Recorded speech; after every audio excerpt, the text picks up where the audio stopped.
Hello, and welcome to another podcast from the Talks. I'm your host, Dimitri Stefani, and today we have a very special guest from Poland, Aleksandra Zarzycka. Welcome. Hello, thank you for having me. Aleksandra is an SEO specialist. She ventured from sales into the SEO world in order to help organizations put relevant content on their websites, and I'm giving it all to you.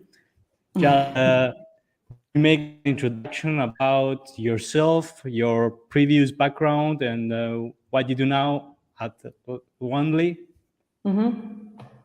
Sure. So just as you said, I ventured into SEO about 3 years ago, and it all kind of came to me naturally because I really wanted being in sales and being part of the sales team that was kind of repeating the same information over and over and over. And we did not have the information that we were repeating on the website. And I thought, that would make much more sense if we have all that information on the website. And kind of who's responsible for putting information on the website? Well, there is an SEO department. And so I kind of ventured into SEO, trying to bridge the gap between the sales team and SEOs. And when I got into SEO, I started seeing how it works, how many different aspects of SEO are there. I noticed that there are teams responsible for content and for more technical stuff. And at some point I realized that the technical SEO is really very, very important. And I joined Onelane about a year ago. And right now we're helping organizations with their tech SEO issues like indexing strategies, scrolling strategies, working with their information architecture. All possible things technical SEO. Okay, there is a big misunderstanding in the industry about SEO. Especially a lot of brands believe SEO is like a magic bullet for the success of the whole strategy of their annual goals. And it all comes down to different things, whether it's on-page SEO, technical SEO, content creation, backlinks, whatever you call it. Even a lot of brands think that SEO is like paid advertising, which is a lot different, which is the SEM part. So sure. How does Onelane do things differently? Well, again, I'm going to start with the story, how it all started with Onelane, because it's also a very natural path. So when Onelane was not yet Onelane, so they started with kind of experiments. They started experimenting with different technologies with JavaScript SEO. So basically, they were trying to figure out how does technology influence organic traffic. And so they started seeing some connection, right? That if the website is not built correctly, or if it's built in a particular way, then organic traffic may drop, in a sense that, for example, the content that is on the website built with JavaScript heavy website that makes the content or the links totally invisible to search engine bots, then it's going to affect the organic traffic in a negative way. And so from these experiments, from talking with the SEO community and from talking with the representatives in Google, they kind of started naturally filling the gap in the market of kind of being the agency that not only investigates the technical problems related to SEO, but also the agency that is able to fix them. And so it kind of naturally grew into someone who saw the problem and is fixing it right now. And we're far from kind of being able to fix everything, because there's new things that we did not know that exist, the challenges that that website owners might be facing. But we're doing as much as we can, and through the experimentation, through building simple but very efficient tools on our own, we are able to kind of see more and more problems that subsequently we're able to help the websites with. And that's kind of what we do, and most of the people in our company are really passionate about. Okay, could you please refer to some of your clients and the way you work with them, and how did Only support them to bring about the solution into their challenges? So what I find very unique about the way that we work, and I have, because I've done in-house SEO, which means that I was a member of an SEO team in the large e-commerce, and then I went to another agency, and then I ventured out to Onely. And so, what I think that we're doing really differently is that we're really trying to be part of the team with the company that we're working with. So. We try to make sure that everything that we suggest is actionable. So it's not about, taking Google's recommendations and telling them, hey, just, read this and do this. We try to make everything easy to implement, and we try to explain why it might be important. And it's really important, especially when you talk to developers. And since we're dealing with technical SEO, a lot of our communication is with the developers directly or with the tech teams, is that you have to be really precise in what you're trying to achieve and how you're trying to achieve that. So, for example, when we're working on page speed performance, right? We tell them, hey, so this is the metric that we're trying to improve, or these are the parts of your website that we think that are causing this metric to be really below the standards. And so these are the suggestions that we think that you could try. And it's always a conversation of trying out. We don't give like one solution fits all. We would love to do that, but a lot depends on the technology that the website is actually built in. And so we cannot give, there's no cookie cutter template that we can pass on to all the organizations. We have to do the research, and we have to work with the dev teams or with the people on the other side to work out a solution together. And that's kind of the best case scenario, and what we're trying to achieve when we're starting any kind of conversation with new clients. So would you say, as Onely, are you more of technicians or marketeers? I don't like labels. No, because No, I think that no, the thing is that when you it's what we do, the technical stuff that we do, they are going to help the marketing efforts, right? So in that sense, yes, we're on the marketing side. But then because we're talking with the dev team, we're more sometimes on the product side or on the developer side, and it's kind of, and the thing is that a lot of organizations are structured in so many different ways, especially that, for example, as SEOs, we can be in the marketing team, or I've worked in a product team, and that was kind of where SEO belonged in that company. And then in another organization, you're going to have the SEO like living and breathing the development team. So it kind of, it depends a little bit on the level of understanding of SEO that is in the client's organization. And the technology, because if, for example, you already have a fantastic website that is super fast, and from the technological point of view, it doesn't cause any SEO problems, then probably SEO is a marketeer. It's more of a content work and orienting the content of a structured website towards the audience. Yeah, or the PR or the link, the linking. It's a little bit different depending on how on how each company is structured. Yeah, I was always skeptical about SEO. Why?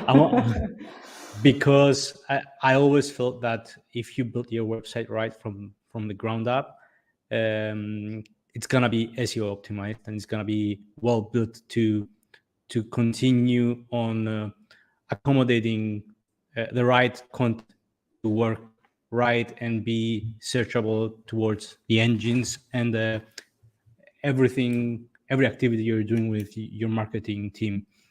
On the other side, I'm seeing a lot of good practices from SEO teams who are delivering good results.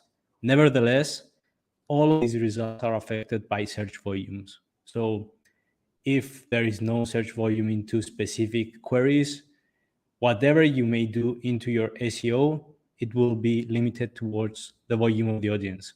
So in the era of 2022, why not invest in SEM instead of SEO? I'm trying to be devil's advocate today. Yeah, well, the first thing that you said is that, when the website is built correctly, and I totally agree. My first experience with SEO was with the team that basically put SEO objectives as their business objectives, and I've never seen that since, right? And when you're working with a website that is correctly built like that, you can only work with the content, and you can play, you can research your search volumes, and everything works. But Yeah. what you see when you investigate that further, that greatly built website is just not the case, first of all, right? And then so that's kind of when you're, so that's kind of the technology issue or the challenge that a lot of people are having. And we're also discovering little by little that a certain feature, a certain new technology might cause problems for example, search engine bots, and the content, even the best content, cannot be read the way that the creator intended. Now, when it comes to search volumes, there is always the thing that fascinates me, and it's a way of doing the keyword research that is trying to not only get into what's more popular, what's less popular, but kind of how people are looking for information. And I'm not sure if you know this tool. It's called Answer the Public, and it basically gathers the questions that people might be asking on a specific topic. And when I have access to this tool, I can just lose myself in it, because it's such a beautiful insight into how people think, what information people want to know about your product, about your service, and about so many interesting things. And now, a lot of these queries, a lot of these questions, they have zero search volume. But if you strategize around it, if you plan it right, then maybe this one page or 2 pages that answer the questions are not going to generate that much traffic. But as a whole strategy, it might just work the way that you want it, So I think it's a lot about how you approach SEO and what are you trying to use it for, right? If you have a strategy, and if you use it as a kind of communication tool, and I think this is the salesperson in me that talks like, put everything that you know on the website, if you use it as a tool like this, I really think that it brings a lot of value to everyone. Whereas SEM has this disadvantage that it kind of, you have to burn quite a lot of resources before it brings you the intended results. I'm not against SEM. It's just that I like long-term things, and so SEO kind of building relationships. That's kind of the salesy person talking through me. So that's how I see it. Yeah, at the end of the day, both are crucial if you want to build a solid strategy for your website or your online presence. But nowadays things are changing vastly and rapidly, and I wanted to get your piece of advice of what are your predictions for the future on what is coming up and what is changing with Web 3.0, the metaverse, and what everything else that is going on nowadays. I love the question about predictions. My favorite is the prediction that comes every January. Is like, you know what, SEO is dead. Yeah. The question's like, Number one, SEO is dead. Number one SEO predictions. And then you go to Google Trends and like, I can prove that the SEO topic trend is growing, that people are looking more and more by 200% year on year. Exactly. I will prove you wrong. No, but I'm joking. It's always funny to talk about the predictions, because at the end of the year, they always kind of end up being what we all hope for. So I'm going to go with that trend, what I hope for. Yeah. And one thing I really think that Google is going to keep on doing is kind of And that's not my words. I copied it from other predictions that I've read that made me laugh. But I think that this one is kind of really, really valid. So it's about how Google, well, there's a lot of search engines, but in the environment that I work with, Google is the search engine. Yeah. So how Google will always prioritize answering the queries of the users above the profits of the website owners, right? So if you think like this, you kind of should, or we all should, channel our efforts into pleasing our users, into answering their questions. So that's kind of the prediction, the way that I hope that we will all start working, right? To kind of focus on who we're trying to talk to, who we're trying to address with our SEO strategies or any type of communication. Yeah, so that's kind of prediction number one. Another interesting thing is the type of queries that are not yet, I think, tapped into. And they're from kind of the border of the virtual life and the real life, which is queries like, hey, what is that, right? So you have Google Lens that allows you to take a picture and, you take a picture and then Google gives you similar products or whatnot. But this is the very beginning of how we can merge these two words, because even though other world. It's the other world. Yeah, the other world, the other world, right?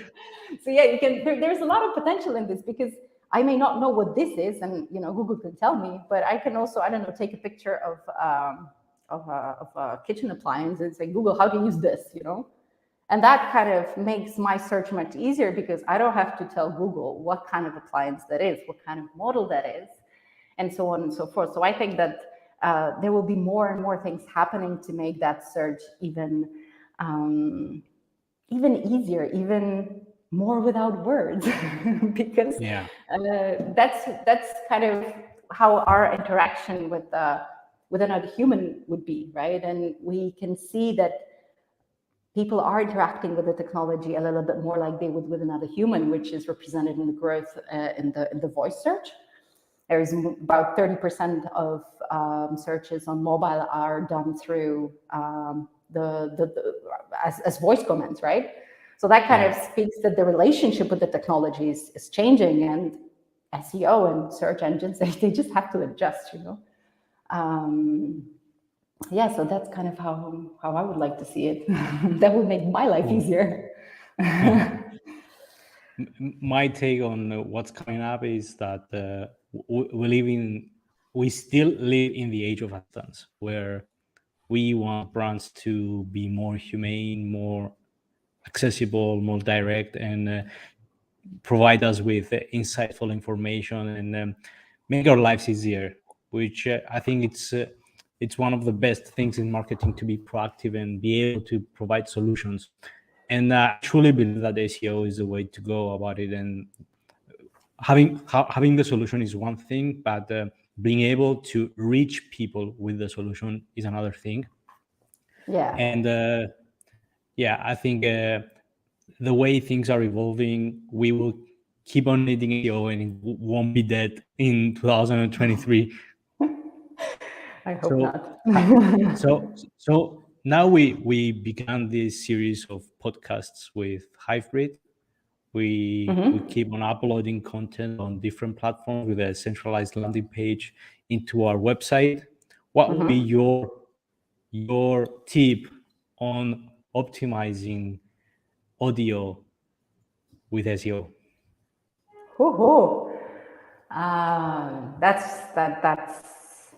That's a difficult question. I don't think that I've worked that much with audio products, but I'm gonna tell you how I would approach it. Because I'm not sure, kind of making it more accessible, making it in a transcript or transcripted simply. I'm not sure if that's available for podcasts, but kind of checking the way that it's done in videos, that you have certain like parts of the video that are being showed to the user. Like you don't have to watch the whole video, but you can, I don't know, every I don't know, 7 minutes there's snippet, another let's question, say, right? Yeah, the snippet. There you go. Thank you. I was looking for that word. Yeah, so I think this is where I would definitely start. Yeah, probably. I'm not sure if there's anything. I remember that we were once doing the keyword research for this, and for some, yeah, obviously when people are looking for podcasts, they're typing podcasts in. But there was also a type of queries, that they would, when, for example, when you have a speaker that is known for the podcast, sometimes Google will already show the podcast, the snippet, the title, of the podcast. or the meta description of the. Yeah, exactly. Just exactly there, because this is what people are looking for. Another way that I would definitely try to approach it, I'm trying to find it quickly, but is using schema markup to tell Google that you're actually dealing with podcasts. So using schema markup, I don't know if you're familiar with it, but it's kind of a way of telling Google what exactly the content is. So you can, it can be from the, you can tell that it's, for example, the podcast in the same way that, for example, maybe for the wider audience, you would do for, hey, I have a video on my website or on my page, right? Or, hey, this is a recipe. And so Google can present it in a certain way. So what I said before, that, for example, for a particular name of the person who usually does podcasts, right? The structured data would most probably make it appear in Google SERP as a podcast snippet, because the schema markup would be used. So that's kind of something that would be. I don't know, again, in terms of audio, but there might be also the difference in the technology that the audios are using.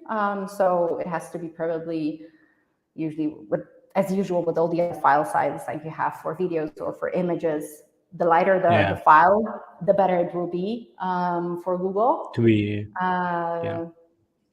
shown, or basically if it's lighter, then Google might give you a little bit of preference. But I don't have the exact I don't have the exact metrics. On top of my head. No, it's very interesting, because we are living on in an era where a lot of trends are arising really fast, and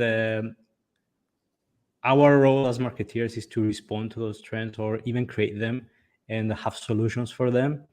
And most of the times, even the other platforms like Google or Spotify or podcast from Apple, they don't even have the whole structure or the architecture to provide with those solutions.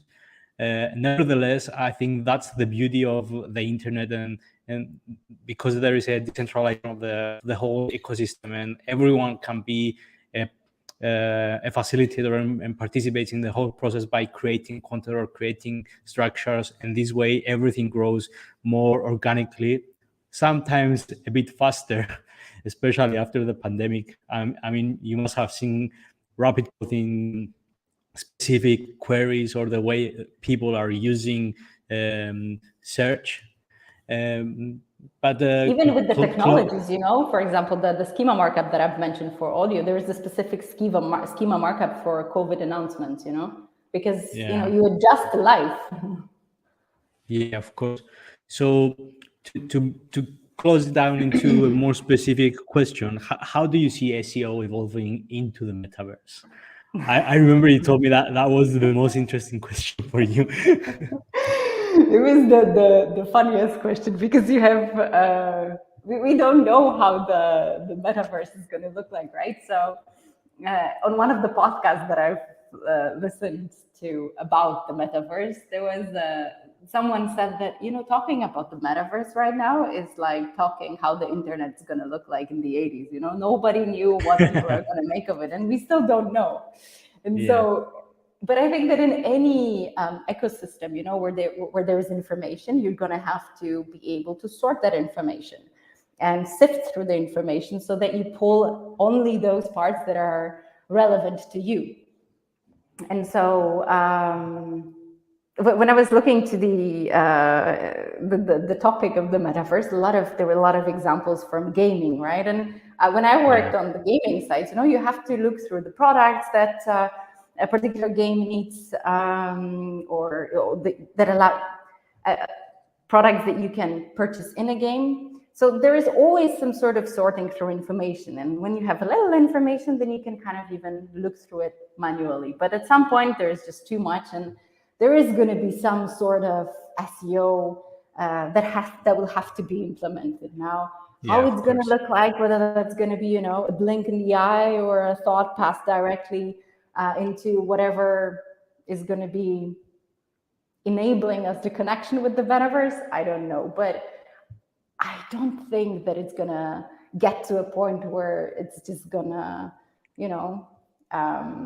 just give us the information or the data that we need just spontaneously. Yeah. But it's now it's it's like, yeah. 20 years from now, someone is going to watch this podcast and they're going to say, they didn't even know what was about to come. What were they talking about? Where is their imagination? Why? Yeah.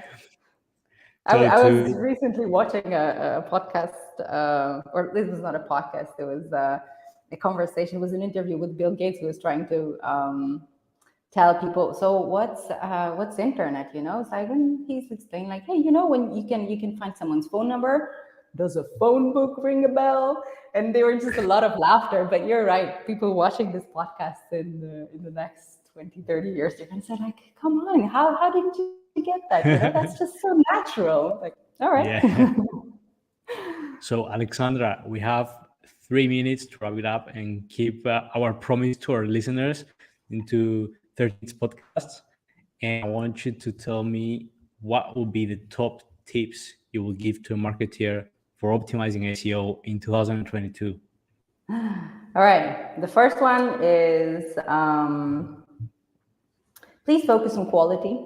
Quality pays off. Google and probably other search engines are going to value quality content.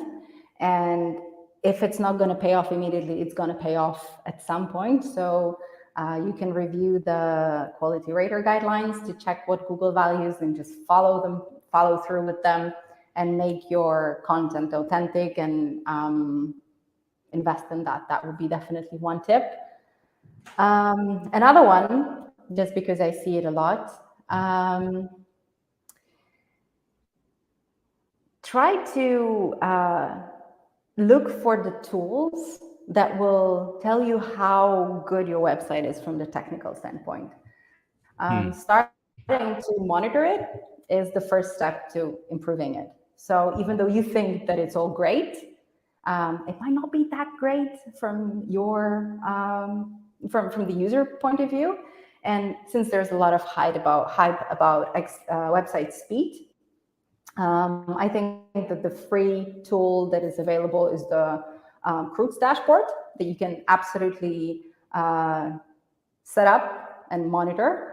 The data is also available in Google Search Console, but if you'd like to have another data studio in another table, then that's definitely a way to go. And the third tip is pretty not so smart, I'm going to agree, but it's surprising how often it pays off. Go to your website and click through it like the user would.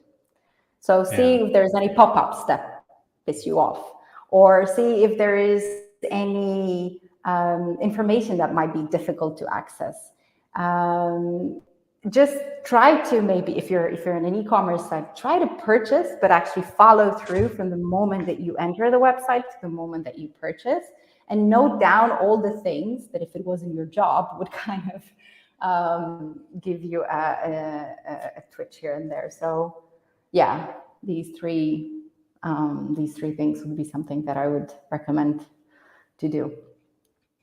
Great talk, Aleksandra. So we've covered a lot of things in 30 minutes, from SEO to SEM, from disruption of the metaverse, from what would it look like in 20 years from now.